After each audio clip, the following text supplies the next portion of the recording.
I want to change the subject a little bit and talk about your motivation and because like every success story that I read, and I love reading about success stories, but the people that are really successful, or at least in the top, there's always a point or points where they keep going when other people would quit. And I'm always fascinated about like what the why, like you got in a motorcycle accident, you almost died. I mean, you were messed up. You could have easily, just, life sucks and what am I going to do? And I can't do my factory job anymore. And really had more of a victim mentality. And you probably could have got disability. You probably could, but you said, no, I want to figure something out. You jump into a new career. And it was tough because it was, a little bit after the real estate crash. It wasn't easy. Then you're like, well, I got to make money. I'm going to go get a third shift job. And then I'm going to work I don't even know when you slept. Like most people and I remember you were on pain medication because your body was hurting. Like most people would have excuse of the accident, excuse of the pain, excuse of I've got to work, excuse of I need to sleep because I'm working third shift. Like, why? Like, what was driving you? I know you have goals, but like, was there a goal? Was it just like, I'm not going to let this beat me? What was your motivation, if you can remember? Like, what drove you and got you going? Yeah, I mean, I think a lot of the motivation was the motorcycle accident. I mean, we were, not to get too much into my personal life, but we were, money coming in, the money going out was negative at the time when I had my accident. And I was off for 7 months.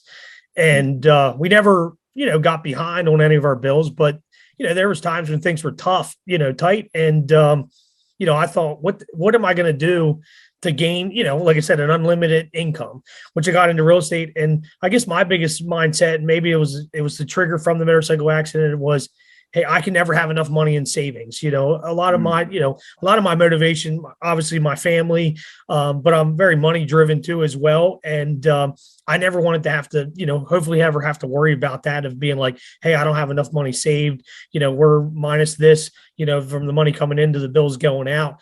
And every day I wake up with a goose egg on my plate. I tell people that all the time. There's, I could make $3,000, $5,000, $10,000 yesterday. And today I woke up, I don't call myself broke, but I woke up with zero, a goose egg on my plate, and I have to make money today, so every day my drive is to make money and to provide for my family, and I mean, one big thing was when I got into real estate, and Rick knows this already, but I did set big goals, and probably a lot of those people thought I was crazy because, at our team Christmas thing or our awards banquet, I'm the rookie of the year at the time, and I'm telling the highest producer that I'm getting that trophy next year at our meeting, and I think people were in utterly shock.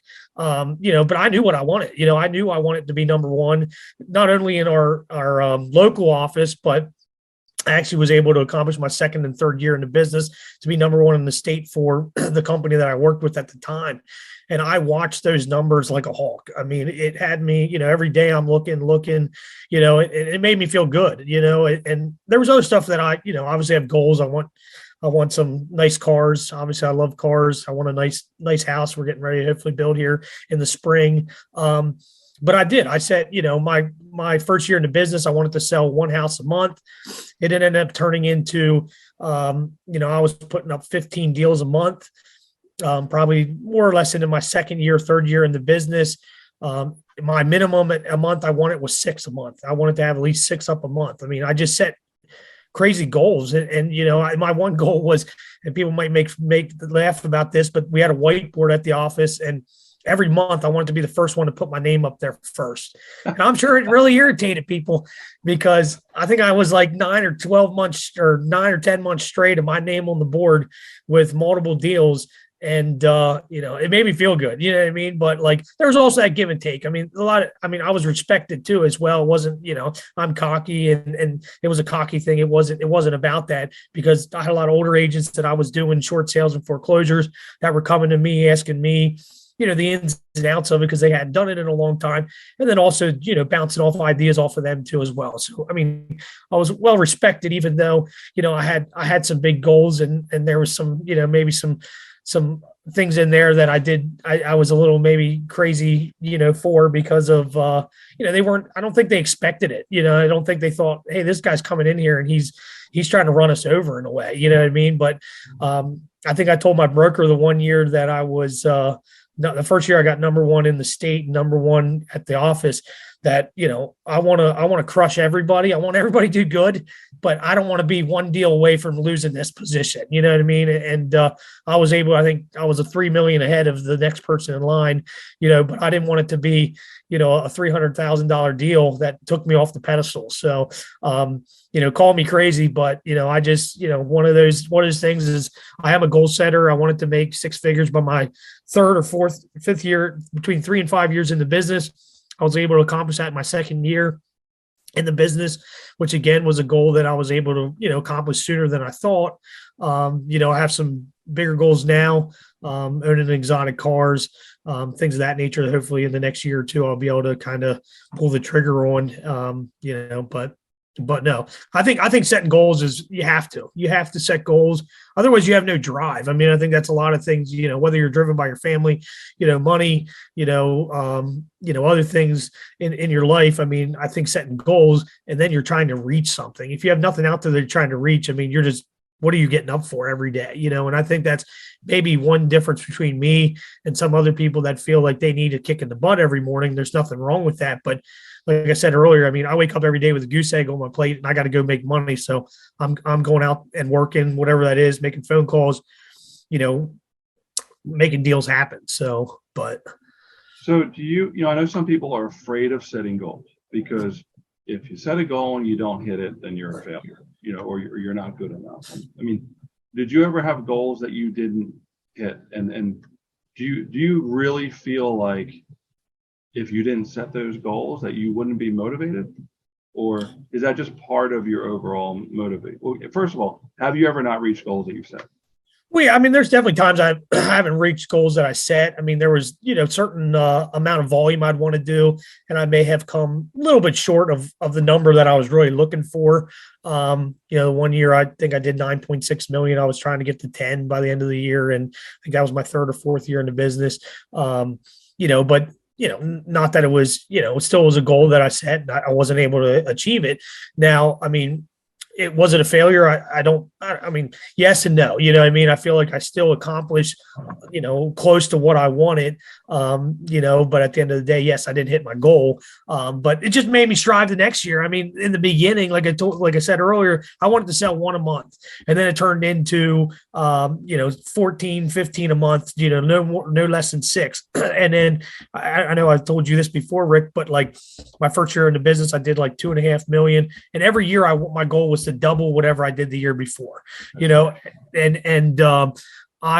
second year in the business, I did like a little under 8 million. So I was able to crush my goal of doing double what I wanted to do. I think I did 76 deals that year, if I'm correct. It may have been less, it may have been 56. My years aren't as sharp as they used to be. I used to know my numbers very good across the board, but now I'm in 8 years. I don't remember every year to the T exactly numbers of units and volume. But yeah, my main goal every year was to whatever I did the year before, double that up, and I was able to a lot of times succeed that goal by, going above double of what I did the year before, and I think that's a small goal. And I think, I tell a lot of people even getting into this business, if you can sell one a year or one a month, I mean, that's a good starting position for anybody in real estate. And I think you'll make, a good amount of money and replace a normal size income, unless you're coming from like a CEO position or something like that. But like if you're coming from a normal average from our area income, I think one a month would, be substantial to replace an income that you may be coming from, in my opinion. So when you don't hit goals, you're just like your attitude. And I think this is something like it's natural for you and it's who you are. But most people, I think it comes down to mindset. Like, so what are you thinking? Because like I said, there's a lot of people that don't set goals because they don't want to fail. And if they fail, then it gets internal and they feel like losers or whatever that is going on inside their heads. You don't hit a goal. What do you think about? Like what is going on inside your head? I mean, do you feel down at all? Are you upset? Are you like, is there some sort of self-esteem hit? Like crap, I didn't get there. Do you question yourself? Like, well, maybe I can't do it. Like, do you have any of those thoughts? And then if you do, how do you so quickly, like, all right, like you do every day in a way, like, all right, goose egg, like on to the next, even though I had great success or maybe great failure, maybe some deals fell apart the day before. Like, what do you talk about what goes on in your mind that you can switch that? I mean, because you have to have some negativity, like you Well, I have think some negative thoughts, right? well, yeah, I think as a person, I mean, a human being, you're going to have some, downtime and say, oh man, I really wish I would have got that.